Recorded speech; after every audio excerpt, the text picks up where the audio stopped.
100 burpees in 10 minutes with the weight vest. Let's go. We're gonna keep progressing and we're gonna keep going up. Only way to do it.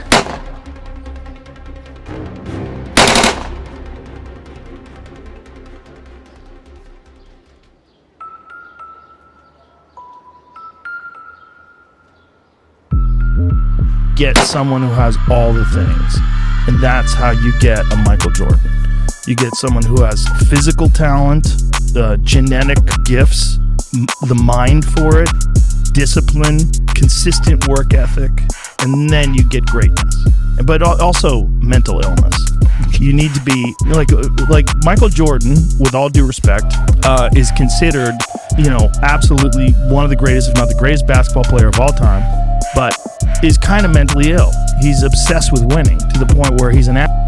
Like, he'll tell you, you just don't want to win enough. And he's right. He's right. But that, I've met people like that before. They have to win at everything. They have to win at playing. They have to win.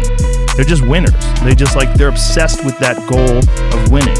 I went from a very average thinking person, just average 19-year-old, to getting, I don't like reading, so I literally got on all these TED Talks and on YouTube, and I just started YouTubing videos about self-belief and what does it mean to be confident, and what does it mean to be a winner? How do you become a winner? And I would watch hours and hours of Tony Robbins and Les Brown and TED Talks, and I taught myself how to believe in myself and how to think that I was greater than just this kid that was a dropout.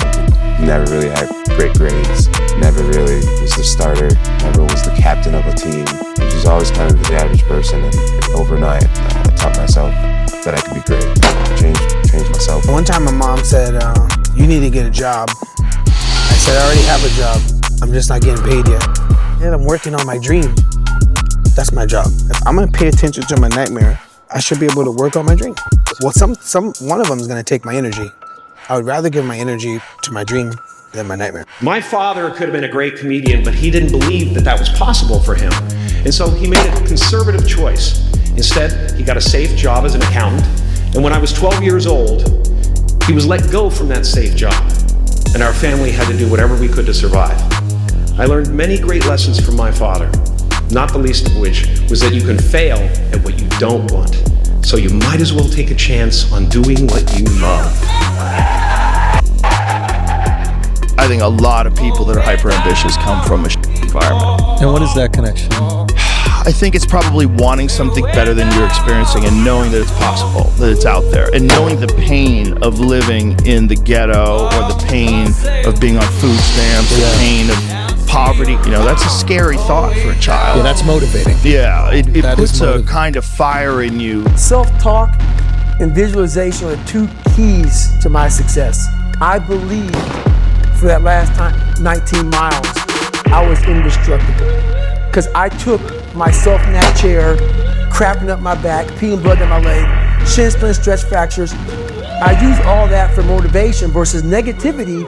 I use it for motivation. I said to myself, who on this earth would still be going like it? You are. You are. I think the easiest thing in life is to give up on whatever you're focused on or whatever you're hopeful for. The hardest thing is to keep going, but we have to. We have to continue to hold on. And I would imagine for so many people out there, that is probably the most difficult thing. Are you happy? What's wrong with you? I'm obsessed. I'm driven. Driven human beings are going to always feel like they're not. They're going to always feel like they're not doing good enough. Look, winning, this is how it feels. 90% of the time, you're going to feel like you're getting your butt kicked. 8% of the time, you're going to be confused and you're frustrated. 2% of the time, you actually win. And those moments come and go, and then you're back in the 90%. And that's the reality of a winner's life. People don't understand that. They think it's all about cruising around in a cool car, having a free and happy and easy and go-lucky life. And that's not reality, because true winners are built for the fight. They're built for the battle. They don't find peace and joy and happiness in the win. They find what they're looking for in the fight. If you want to be really great at something, you kind of have to be out of your mind, but you also have to have an iron will. Yeah. You don't want to work out every day. Yeah. There's going to be days you just want to eat cake and sleep. Yeah. But if you want to get past the guy who eats cake and sleeps, you don't eat cake, you don't sleep. Yeah. That's will, dude. That's will. I'm going to prove to the whole world that I'm still the best. I'll always be the best. I cannot lose. It's impossible for me to lose. I'm with everybody who stands in my way because I'm still the best. Well, Michael Jordan, remember I interviewed him years ago.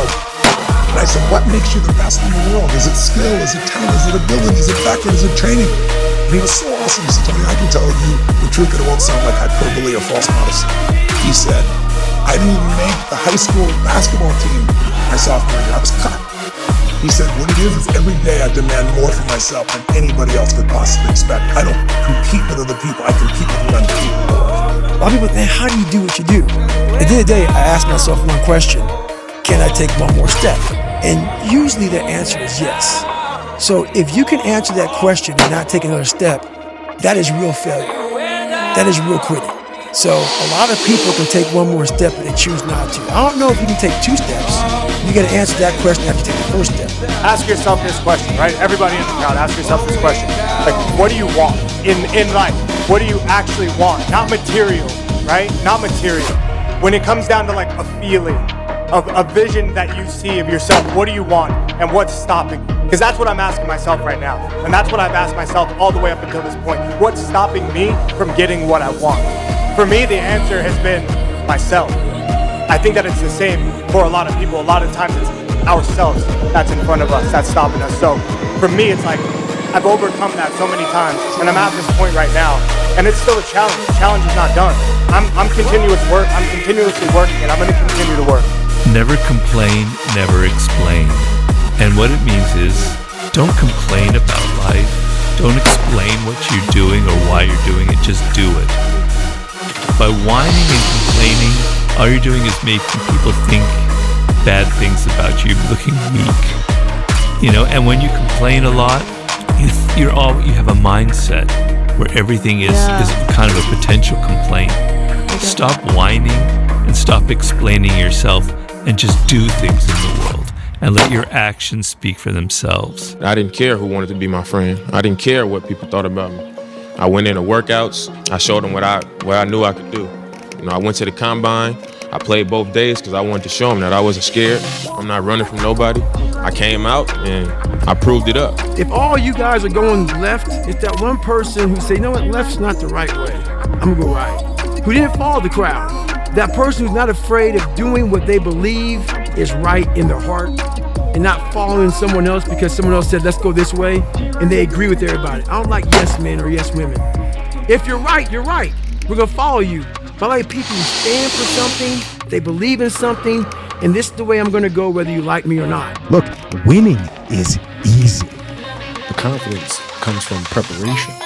You know, so when the game's on the line, I'm not asking myself to do something that I haven't done thousands of times before, right? So when I'm prepared, I know what I'm capable of doing, I know what I'm comfortable doing, and I know what I'm not comfortable doing, right? And so in those moments, if it looks like I'm ice cold and I'm nervous, it's because I've done it thousands of times before. So it's one more time.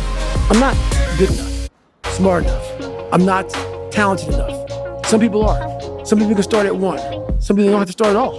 If you lack talent, you can't sit back and say, I'll start in half an hour. I can't do that. I gotta start now. And then after I get back from starting, I gotta start again. And then when I get done with that run or that study session, if it wasn't good enough, I gotta go back again. Because repetition is what taught me everything. So you can honestly outwork anything.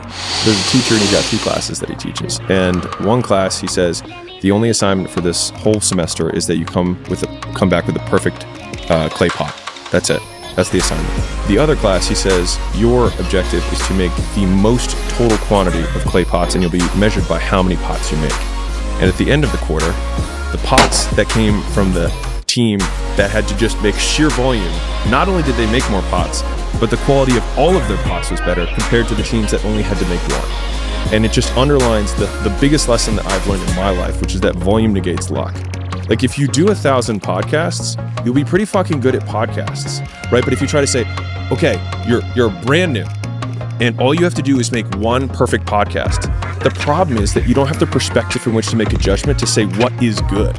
because you have zero data to base anything off of. Doing the volume gives you the perspective to then have the best podcast at number 1,000 or 1,001. There's a great story of Kobe Bryant. His first year as a professional, his team reached the playoffs, and he was the superstar, the young superstar. And in the last minute of the game, he had 3 shots to win the game for his team, and missed all 3. And at the end of the game, the commentators were astounded. This great talent missed all 3 shots. And he was sat down on the bench, and his head was in his hands. And they were talking about how he must feel dreadful.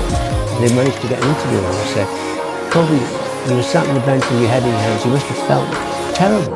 And he looked at him and he said, what's feeling got to do with it? I was working out why I missed those shots. I now know why I missed those shots, and I can do something about it.